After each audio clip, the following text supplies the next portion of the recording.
এই লালটু, ভাত খাবি? বাবা, সব বুঝে ভাত খেতে বললি কিরম মাথা নাড়ে। এখন 7টা বাজে, সন্ধে, বসে আছে। ভাত খাবার সময় এই দিকে মুখ করে বসে থাকবে। আচ্ছা, দেবো দেবো দেবো। দেখো, ভোলু দাদা ওদিকে বসে আছে, কখন দিদি আসবে, বাবা আসবে, আর তুমি এদিকে বসে আছো আমার দিকে মুখ করে। আমি কখন খাবার দেবো? যেই ভাতের নাম বলেছি উঠে বসে পড়েছে।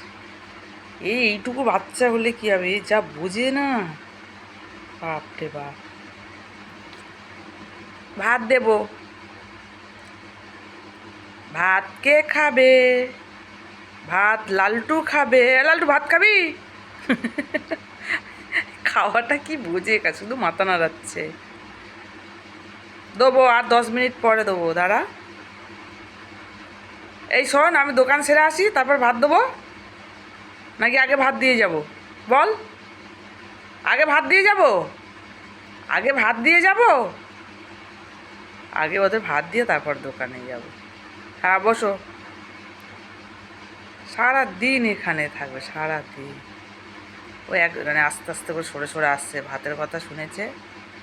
ও আস্তে আস্তে করে আমার দিকে এগিয়ে আসছে। কি বোঝে এরা বাবা। আর আমার ভোলু দেখো, ও শুধু অপেক্ষা করে আছে কখন ওর বাবা আসবে। ও এখন ওই দিকে মুখ করে বসে আছে। ঠিক আছে,